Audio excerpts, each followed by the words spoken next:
For 35 years, I wore a title that fit me like a borrowed dress, always just a little too tight in the shoulders, never quite my own color. I polished it, I mended it, I made sure it was presentable for every single Sunday. And then last Sunday, I hung that dress in the closet, and I chose something else.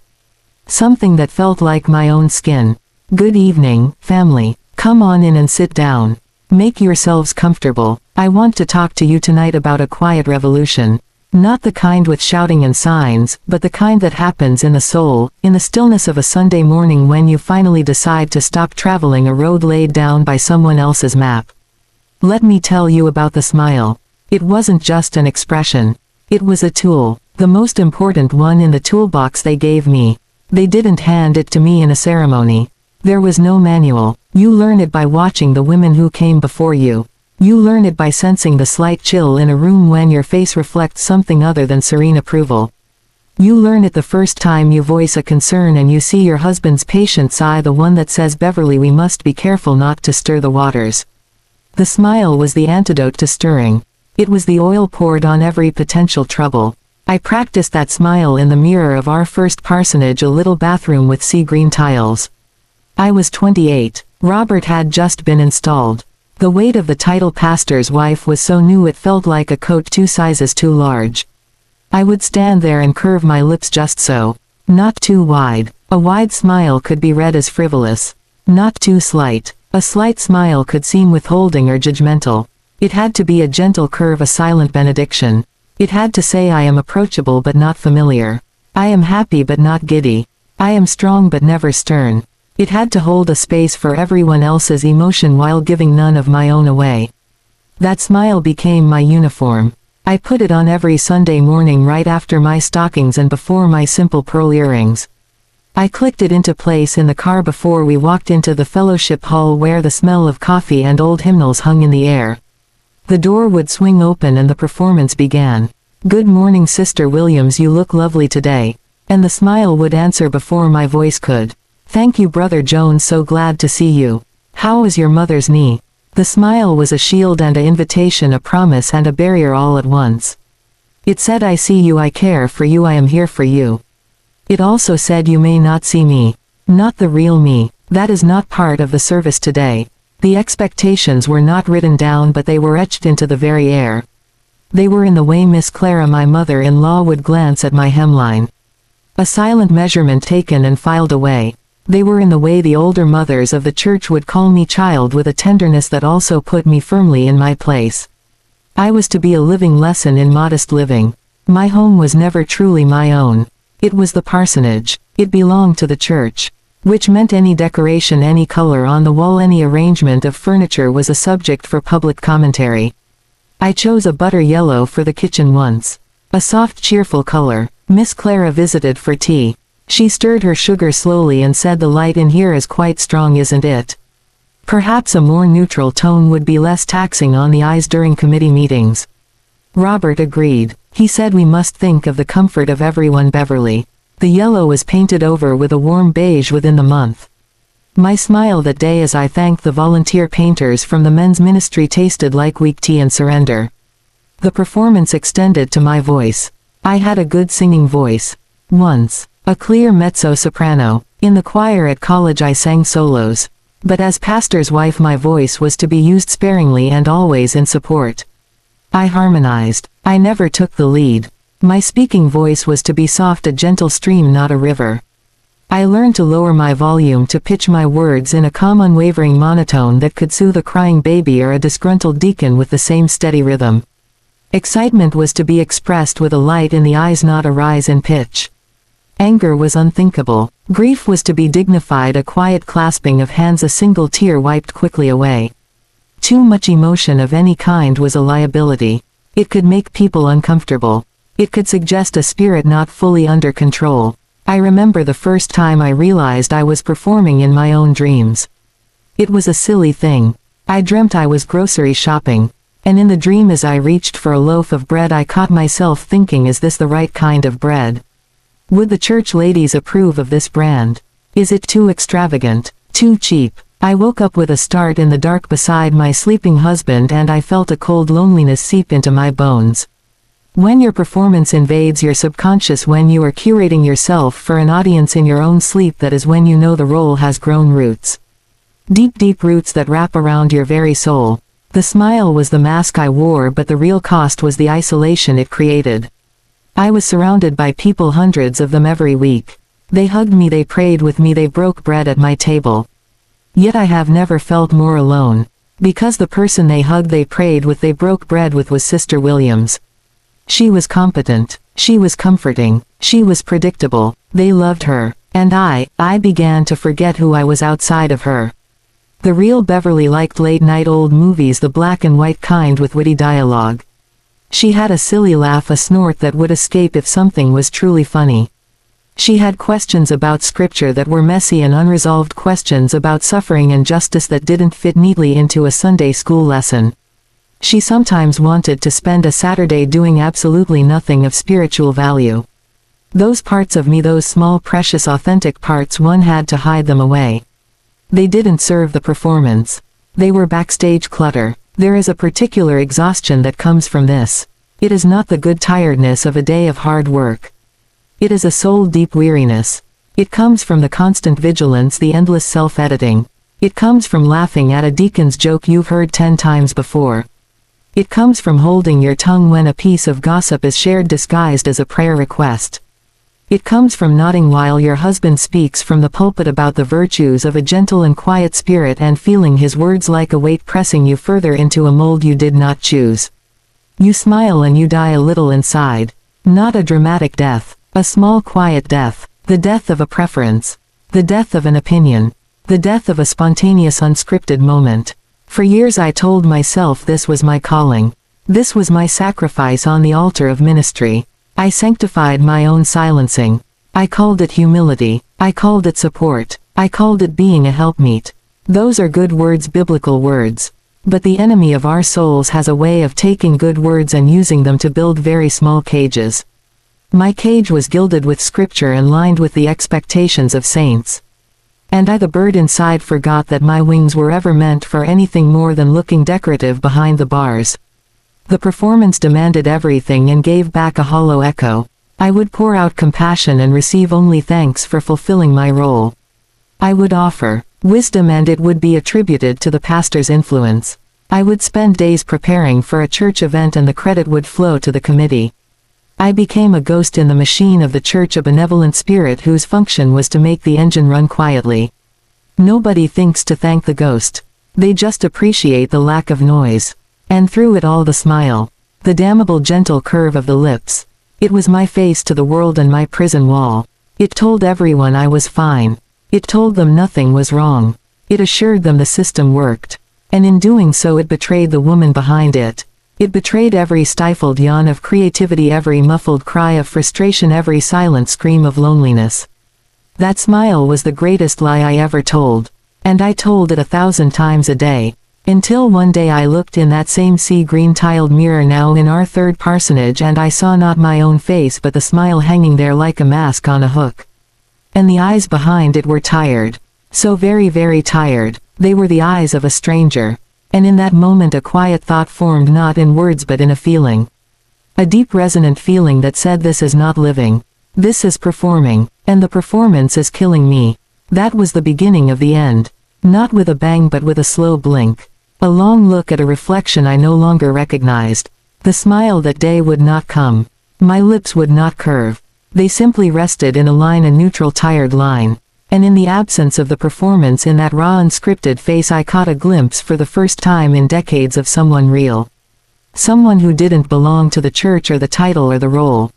Someone who just was. It was the most terrifying and the most hopeful thing I had ever seen. It starts small. You don't notice it at first. The way you begin to think in 2 columns. In one column is what you truly feel. In the other column is what can be said. And over time that first column grows faint. The ink bleeds. The pages thin. Until one day you realize the column is empty. You go to speak and you find only a polite agreeable murmur where your opinion used to be. For me it began with a couch. A silly thing really. We were furnishing the first parsonage. Robert and I found a sofa at a little shop downtown. It was a deep comfortable blue with soft arms. It felt like sitting in a sigh. I loved it. We brought Miss Clara to see it. She walked around it twice. She pressed a hand into the cushion.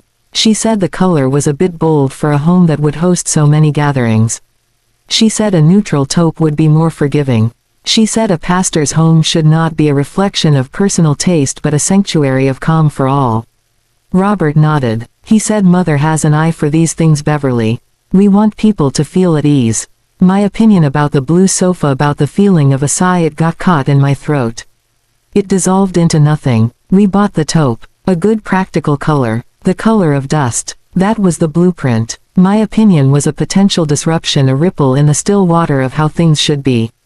It was not that my thoughts were hated. They were simply inconvenient. They were an extra variable in an equation that had already been solved. The equation was Robert's ministry. The variables were his sermons, his visits, his public image. My role was to be a constant. A neutral, supportive constant. Like that taupe sofa, the silencing was not cruel. It was gentle. It was done with a language of virtue.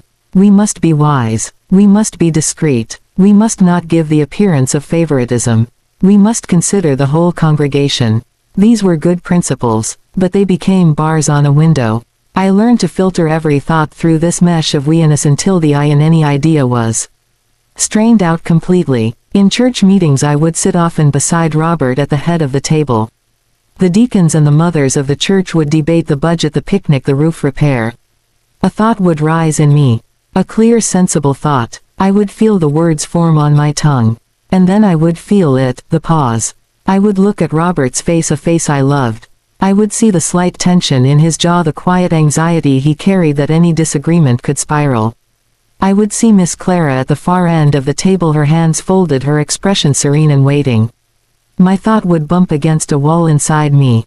A wall built of 1,000 previous moments where speaking had cost more than it gave. The wall whispered, is this necessary? Is this your place? Will this cause a stir? And the moment would pass. Someone else would speak. The discussion would move on. And my unsaid opinion would sink down inside me and join the sediment at the bottom of my soul. The worst part was the self-betrayal. I would have a private conviction. A sure knowledge about a person or a situation. One of the young girls in the youth group, Janine, was getting a wild look in her eye. I saw it. I saw the defiance beneath the slumped shoulders. The other women clucked their tongues about respect. I knew she was screaming inside. I felt it. I wanted to take her for a walk. I wanted to tell her I saw her. That her fire was not evil, it was just misdirected. I said to Robert, I'm worried about Janine. I think she needs someone to listen, not to lecture. He patted my hand. He said, I'll have Brother Thomas speak with her father. The structure must be upheld. And I let it go. I betrayed that girl. I betrayed my own knowing. Because my opinion was not part of the structure. Later Janine ran away. She left a note. They found her 2 towns over. When she came back she was hollowed out. She never looked me in the eye again. I think she knew I had seen her. And I had done nothing. My silence was a form of violence. A quiet violence. The inside of my head became a library of unspoken words. Shelves and shelves of them. Complete sentences, half-formed protests, flashes of insight, whole conversations I had with people in my imagination. I would have entire arguments with Miss Clara in the quiet of the laundry room. I would preach sermons to myself while folding Robert's handkerchief, sermons full of my own understanding of grace, a grace that was messier and wider than what was preached from the pulpit. I would plan what I would say to that deacon who always talked over the women. I had a speech for him. A good one. But it stayed on the shelf. The library grew dusty. The silence grew loud. It extended to my prayers. Even my conversations with God became filtered. I found myself praying the right prayers. The approved prayers. For the sick. For the church. For my husband's anointing. I stopped bringing my raw, unvarnished self to the altar. My prayers were not, God, I am so lonely in this crowd, but God bless our fellowship. They were not, God, I am angry at the way she dismissed me, but God give me a forgiving spirit. I was editing myself for the divine. As if God who formed my mind could not handle the truth of its contents. I had silenced myself even in the one relationship that should have been safe. There is a particular grief that comes from this self-imposed silence. It is the grief for the woman you could have been. The woman with ideas that might have helped. The woman with a perspective that might have changed a life. The woman whose voice might have sung a different harmony and made the song richer. That woman faded. She became a ghost in my own body. I would catch a glimpse of her sometimes in a rare unguarded moment when I was alone in the car and a song I loved came on the radio. I would sing out loud, full-throated, and for 3 minutes she was alive. Then I would turn into the church parking lot. I would see the first parishioner waiting. And I would watch her retreat. I would feel her slip back into the shadows. And the steady neutral smile would return to my face. The loneliness of it is profound. You are surrounded by people who love a version of you. And you alone know that version is a carefully edited manuscript. The real text, the full story with its contradictions and its passions and its unruly thoughts, is locked away. You become the curator of your own museum, a museum no one is allowed to visit. You dust the exhibits of your acceptable self. You polish the display of your gentle demeanor. And the back rooms where the real artifacts are stored grow dark and forgotten. You start to doubt your own mind. When you never speak your thoughts, you never test them. They never get the sharpening of debate or the affirmation of agreement. They rattle around in your head, growing strange and insubstantial.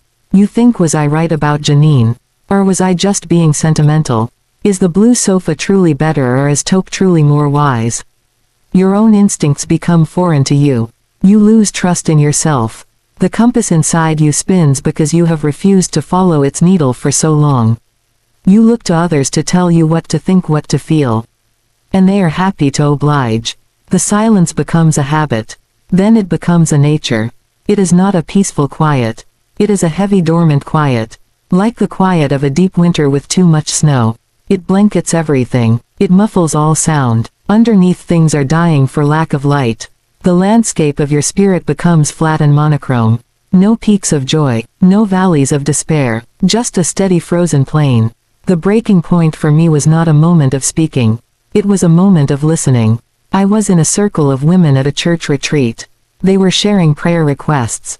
One woman, Sister Marcus, a woman my age with kind eyes, said her request was for her son who was thinking of leaving his job. She said she was worried it was a risky move. The other women nodded. They offered scriptures about provision and stability. I looked at Sister Marcus. I saw not worry in her eyes but a bright, fierce pride. I saw the set of her jaw. I knew in my bones she was not afraid for her son. She was afraid to say she was proud of him for being brave. She was editing herself just as I did. She was silencing her own admiration to fit the narrative of caution and fear. In that moment I saw the whole terrible system. It wasn't just me, it was all of us. We were a chorus of women muting our own melodies to hum the same safe, harmonious tune. We were doing it to ourselves and to each other. We were policing each other's silences. I did not speak then either. But something shifted. The library of unspoken words inside me gave a great groan. The shelves strained. The silence was no longer a sanctuary. It was a tomb, and I was alive in it. That was the true horror. To be alive and breathing and thinking and feeling in a tomb of your own making. To have a voice and to use it only for echo. That night back in my sterile retreat room I did not pray a polite prayer. I stood at the window and I let the words out. They were not pretty. They were a chaotic jumble of anger and grief and longing. I spoke them to the night sky. I said I am tired of taupe. I said Janine I am sorry. I said the blue sofa was better. I said my opinion matters. I whispered it first. Then I said it. My voice sounded strange to my own ears. Raspy from disuse. But it was mine. It was the real column speaking. The ink was faded but the words were still there. Waiting. The silence where your opinion used to be is not empty. It is full of ghosts. Ghosts of ideas that could have changed things. Ghosts of the woman you promised God you would become. Ghosts of a life that was authentic and messy and true. That night I decided I would rather speak and stir the water than spend one more day drowning in that silent, stagnant pool. I would rather my voice crack from the effort than never use it at all. The journey back to my own mind would be long. I would have to learn to trust its rhythms again.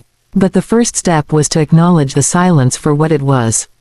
Not humility, not wisdom, but a slow spiritual suffocation.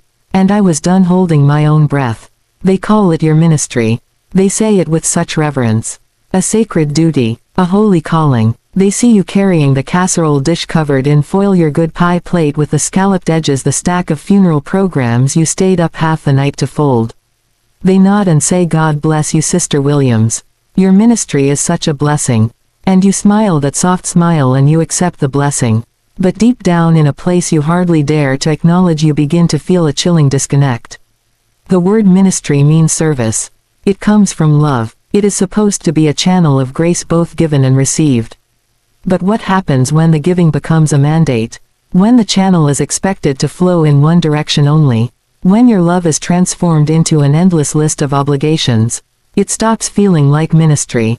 It starts to feel like a sentence. My ministry was never mine.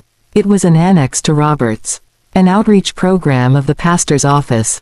It had no name, no budget, no meeting time of its own. It was simply everything that needed doing that fell between the cracks of the official church calendar.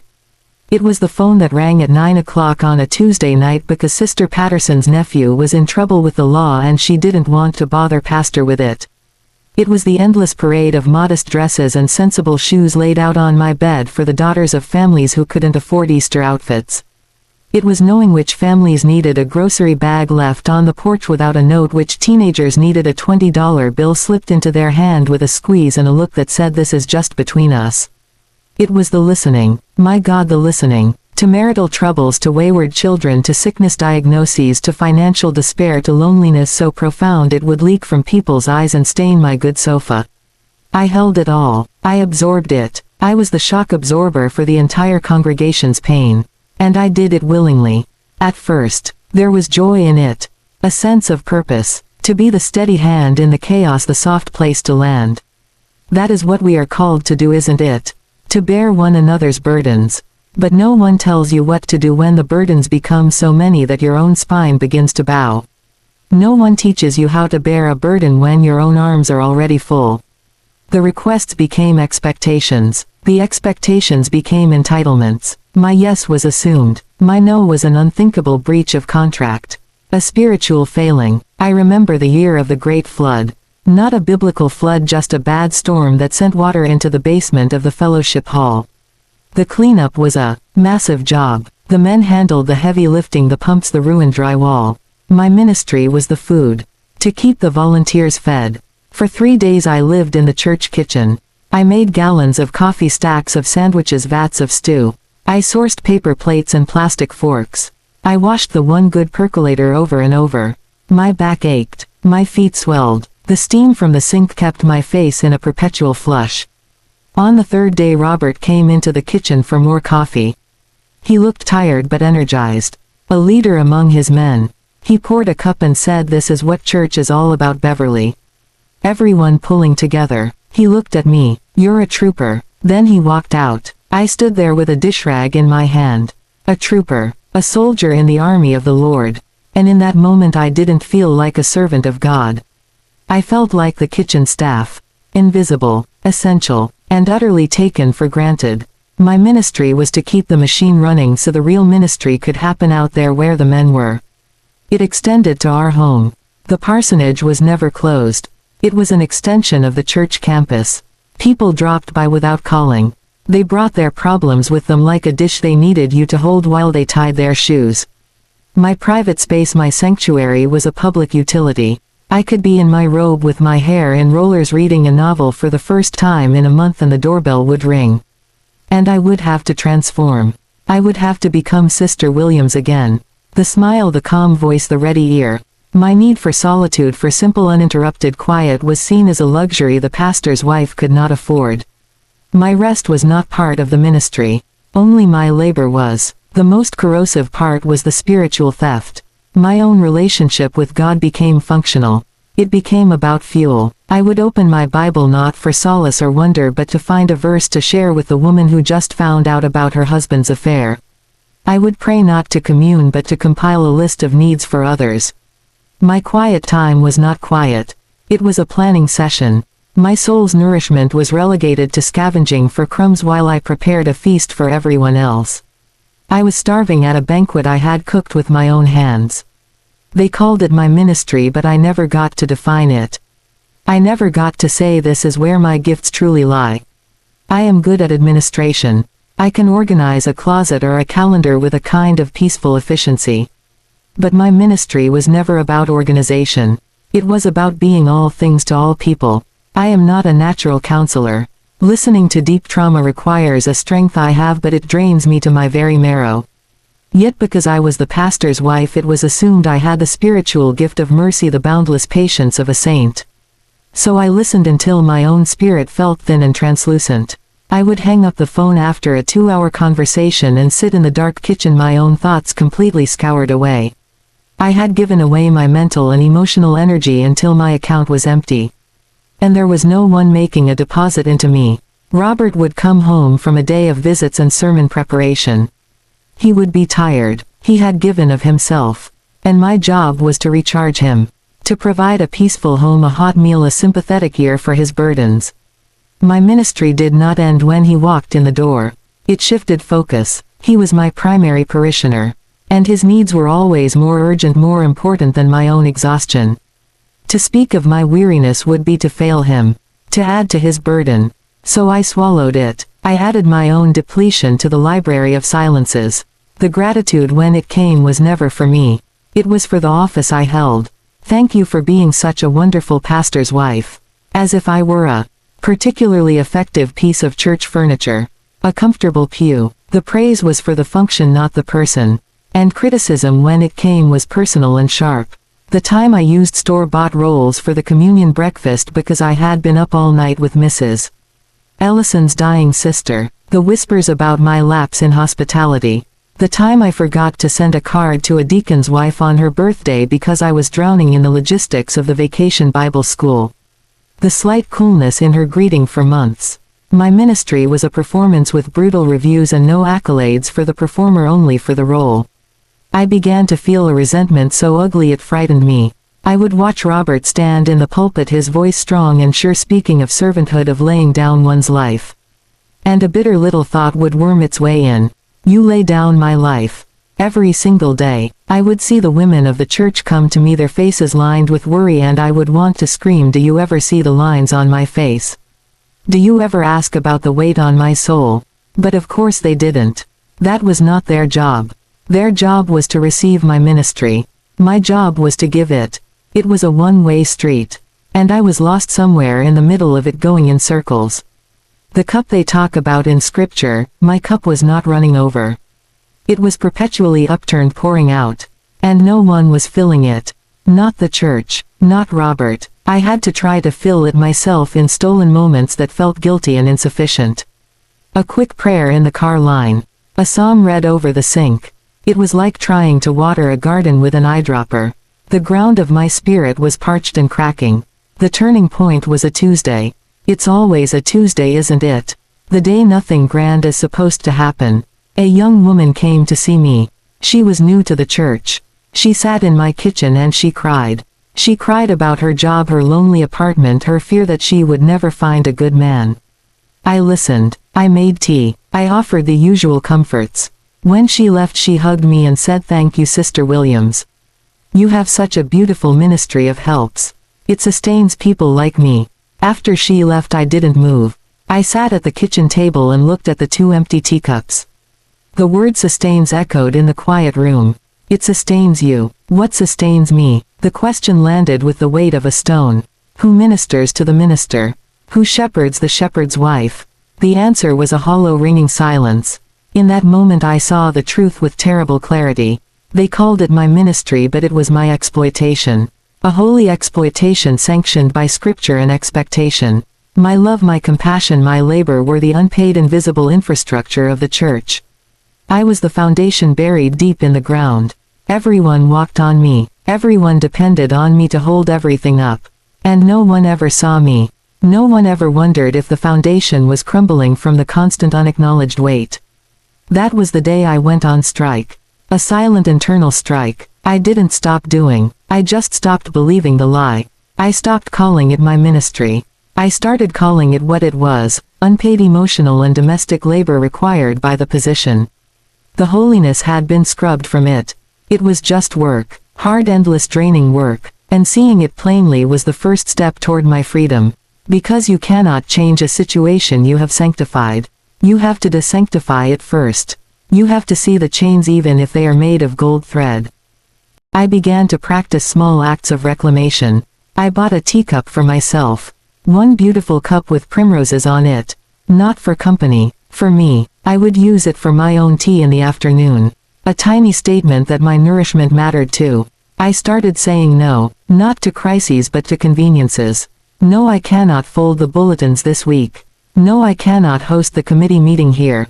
The world did not end. The church did not fall. People were briefly surprised and then they found another way. It was a revelation. The sacrifice they call your ministry, it is only a true ministry if it comes from an overflow, not from an emptying. If it is a choice, not a mandate. If it feeds your soul as it feeds others. I had been pouring from an empty cup for so long I had forgotten what fullness felt like. My real ministry, my true calling began the day I decided to put my own cup down. To stop pouring, to find the well for myself. And that was a journey I would have to take alone. A pilgrimage away from the altar of others' expectations and toward the quiet spring of my own spirit. That was the only ministry that could ever truly sustain anyone. Because you cannot give what you do not have. And for 35 years I had been giving away everything I had. It was time to stop. It was time to receive. You think you are in a partnership. You believe the vows you spoke created a circle, a sanctuary for two. You face the world together, a united front. You navigate the joys and the sorrows with linked arms. You tell yourself this story for years. You nourish it with small gestures, a shared laugh over coffee, his hand on the small of your back in a crowded room. You cling to it when things are hard. This is my person. This is my home. And then one day, often over something that seems to the outside world so very small, you see it. The truth laid bare like a bone in clean white light. You are not in a circle. You are in a triangle. And you are the point that is always furthest from the base. The base is an alliance older than you. A bond you can never break. It is the alliance between your husband and the world that made him. For me, that world had a name.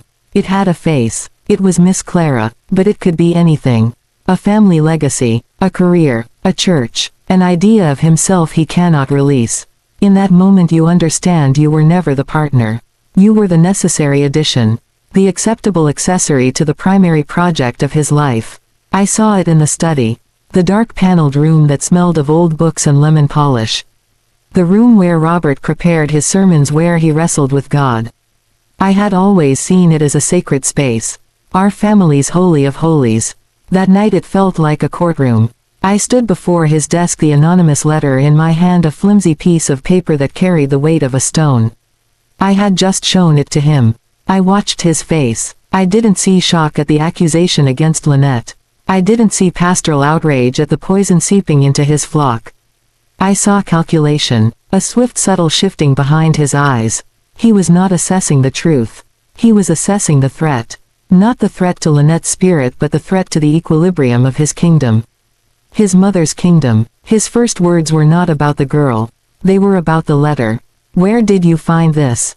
Who else has seen it? His voice was low, urgent. Not with compassion but with containment. I told him I found it in the choir loft. That I suspected Miss Clara's spirit, if not her hand, was all over it. He flinched when I said her name. A tiny involuntary recoil, as if I had uttered a blasphemy. That flinch was the first crack in the mural of our marriage. He took the letter from me. He held it under his desk lamp as if examining a forgery. He is a good man. I must believe that. I have built my life on that belief. But goodness in a man can be a flexible thing when it is tethered to a deeper loyalty. His loyalty was not to truth in that moment. It was to peace. And peace in our world had a very specific definition. It meant the absence of conflict with his mother. It meant the smooth, unruffled surface of his ministry. Lynette's vibrant spirit was a ripple. The letter was a stone. And his job was to calm the water as quickly as possible. By any means necessary. He said we must be wise. He said we must not jump to conclusions. He said the enemy loves to sow discord among the brethren. He used the word brethren. It was a word that included his mother. It included the deacons. It included the anonymous accuser. It did not in that moment include Lynette. And it did not include me. I was standing outside the circle of brethren. I was the wife, the observer, The one bringing the troublesome stone. I pushed. Gently. I said, Robert, this is character assassination. This is a young woman's calling. Her joy. We have to protect her.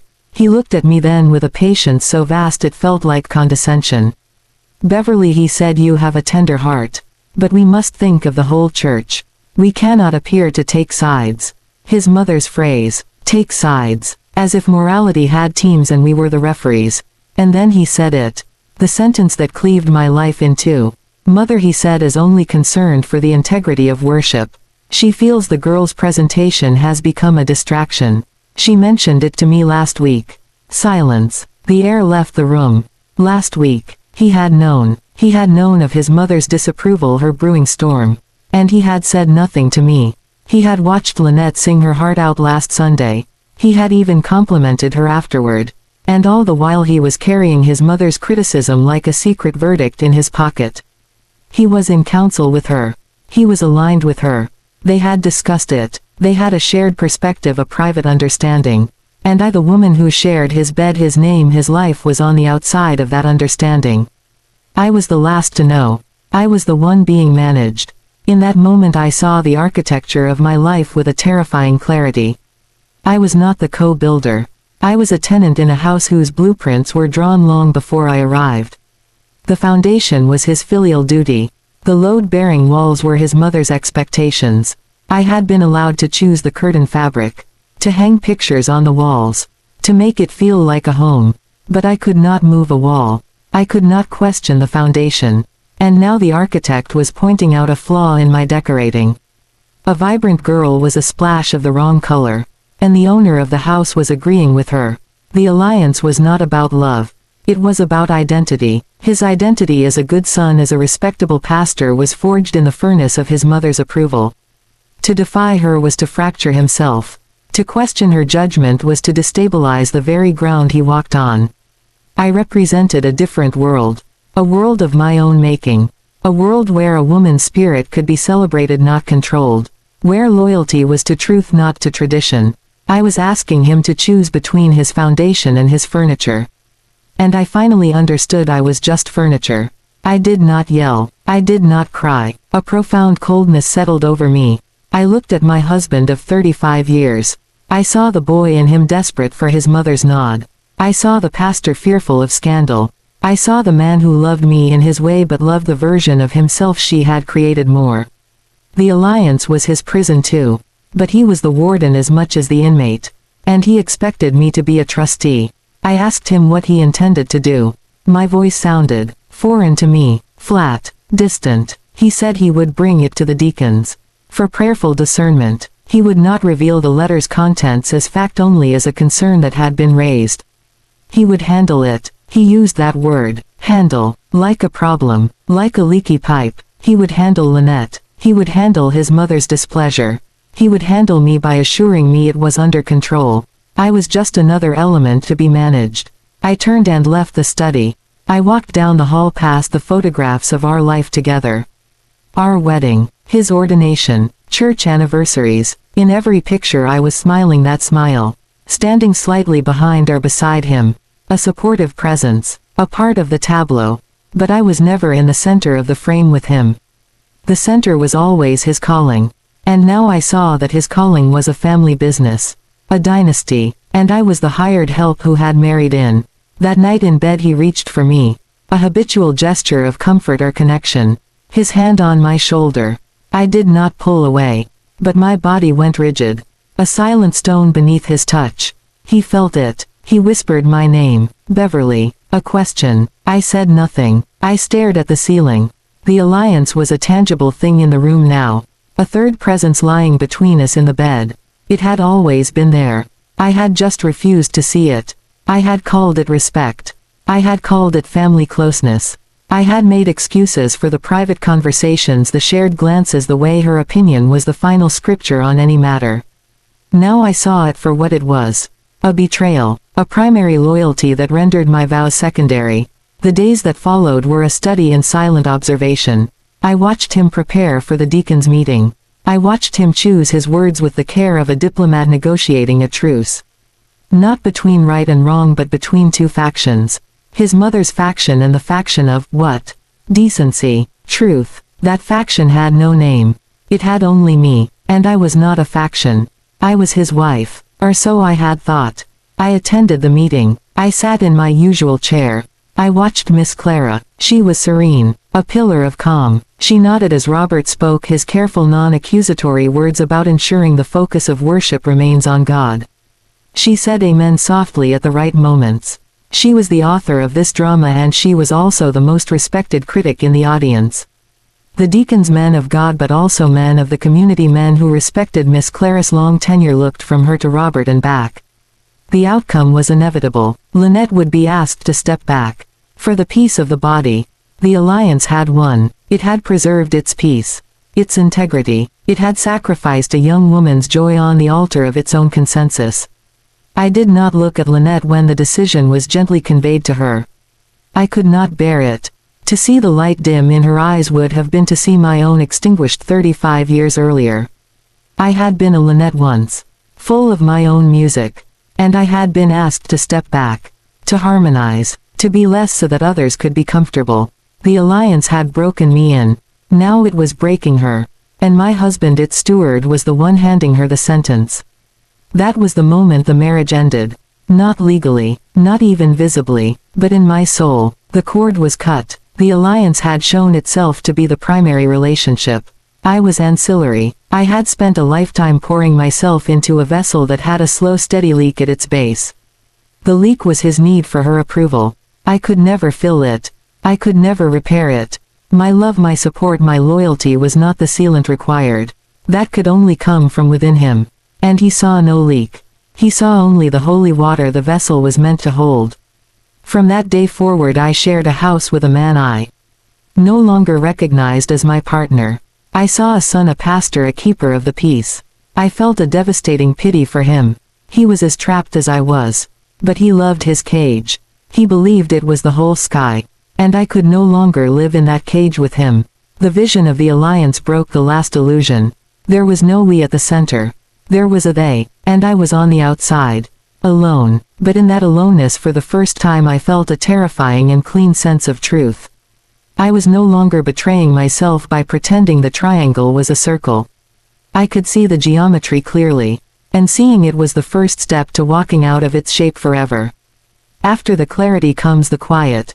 A stillness so deep it hums in your bones. The anger, the betrayal, the sharp cold shock of seeing the alliance, it all recedes like a tide going out.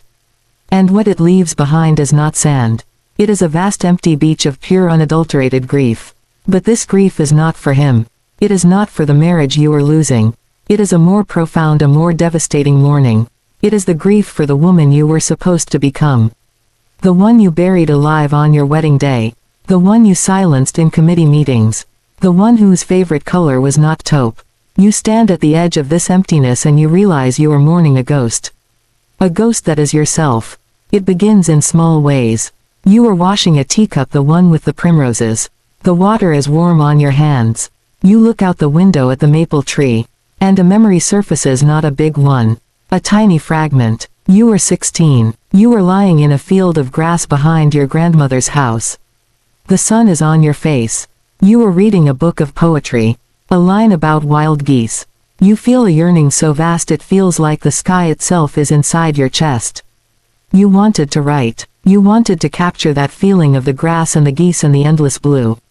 You told your mother. She smiled and said, "What pretty thoughts," and went back to shelling peas. The memory is so sharp it makes you catch your breath.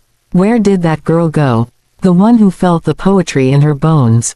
What happened to her yearning? You look at your hands in the soapy water.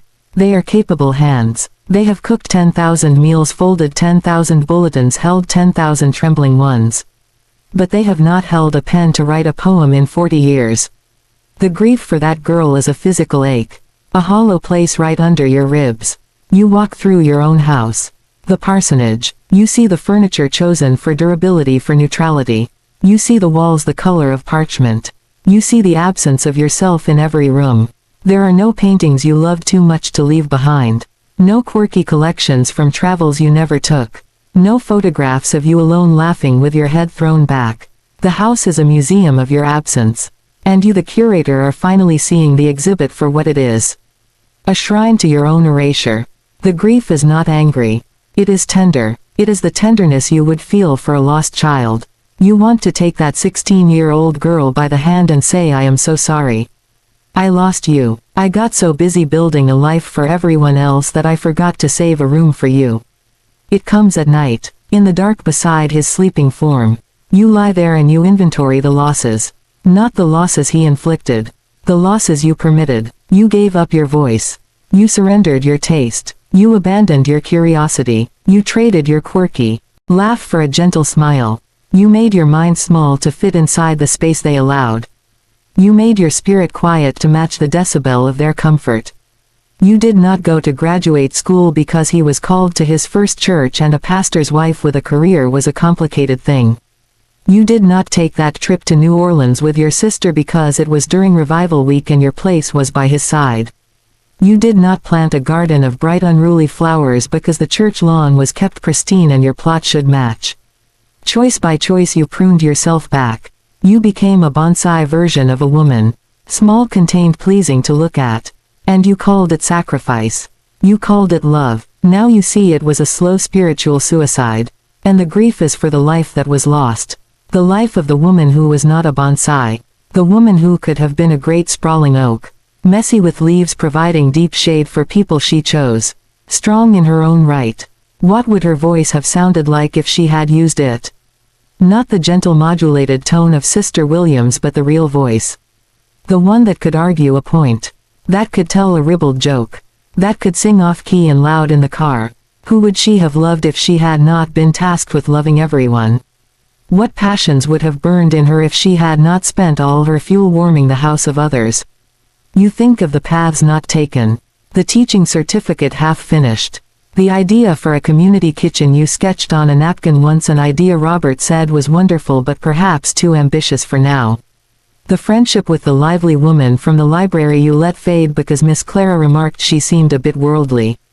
You grieve for the teacher, the organizer, the friend you could have been. You grieve for the children you might have raised differently if you had been stronger. If you had shown them a mother who belonged to herself.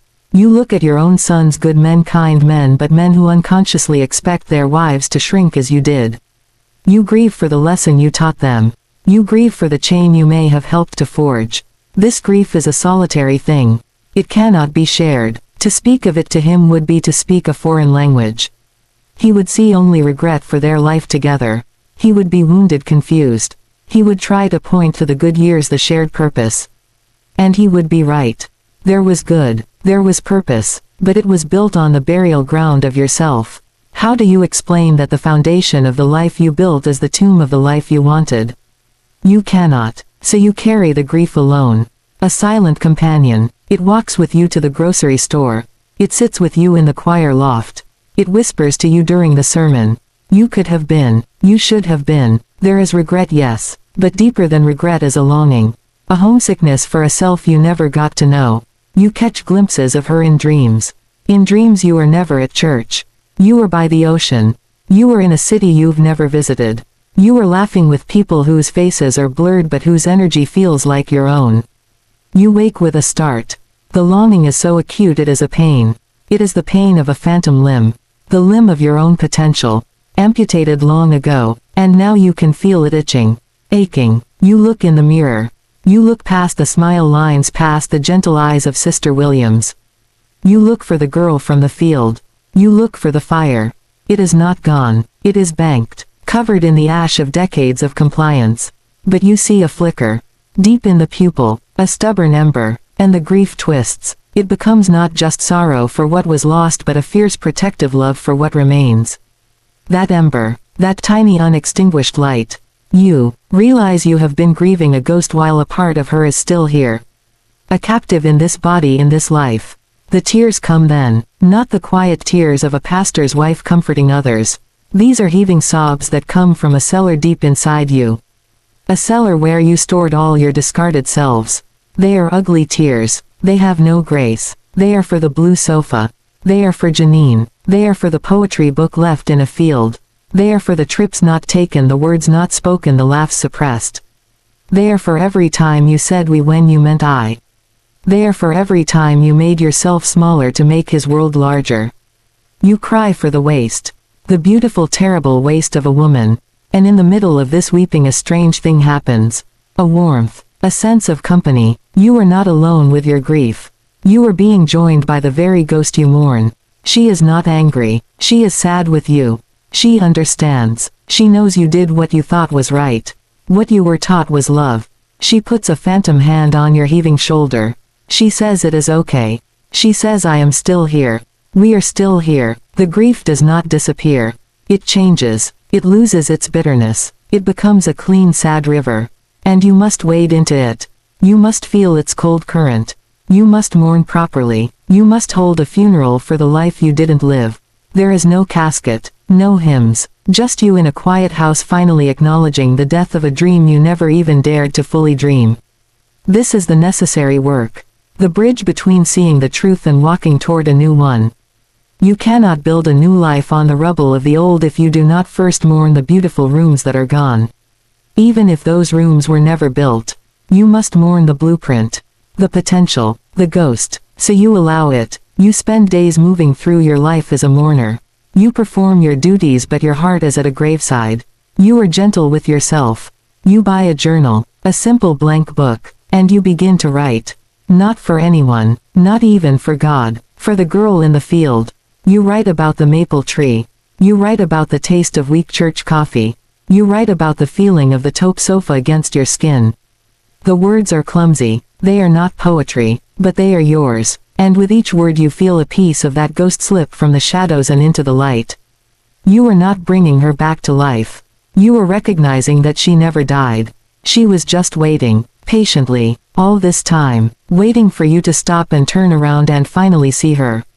Waiting for you to finally grieve the wrong turns so you could both find the path home. The grief then becomes not an end but a beginning. The first honest conversation between who you were and who you must now become. The decision was not made in a moment. It grew in the quiet after the grief like a green shoot finding a crack in concrete. It was not a loud rebellion. It was a gentle turning. A reorientation of the soul's compass. True north was no longer the steeple I could see from my kitchen window.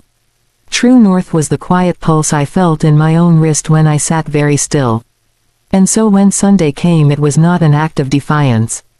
It was an act of obedience. The first true obedience to my own spirit in 35 years. I dressed slowly that morning. Robert had left earlier for his pre-service prayer meeting.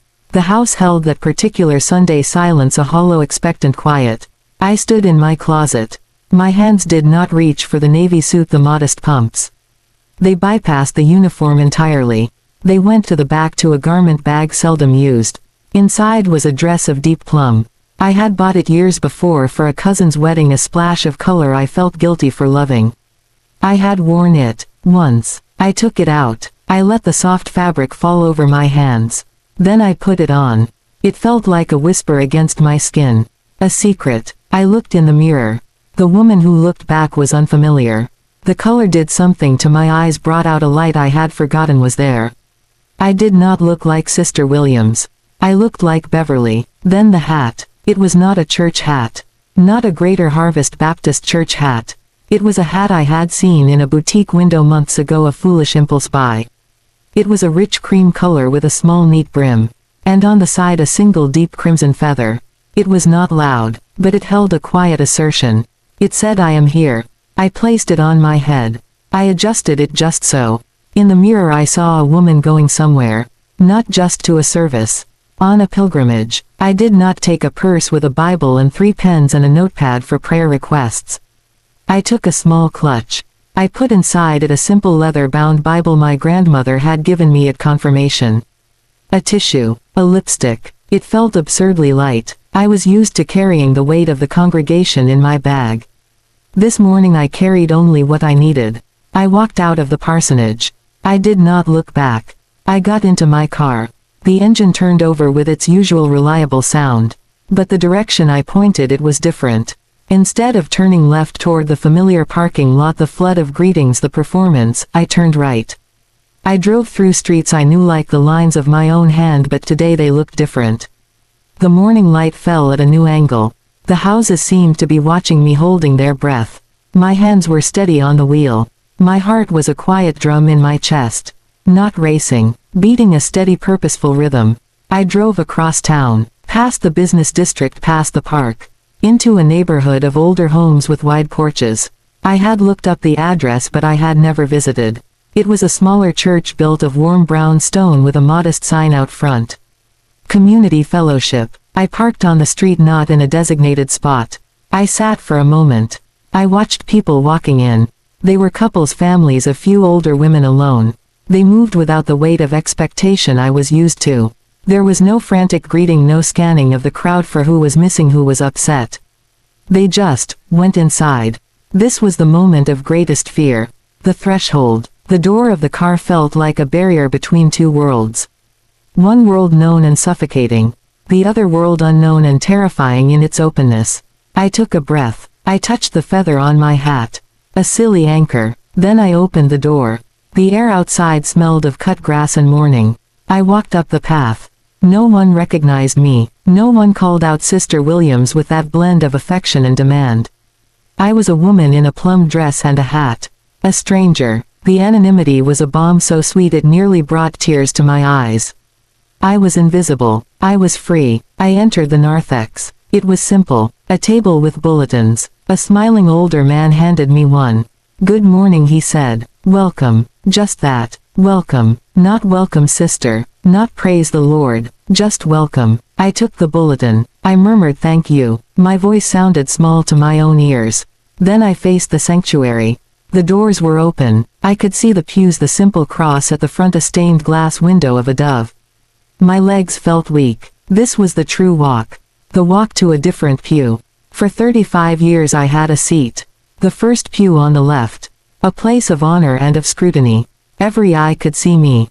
My reactions, my attentiveness, my very posture were a part of the service.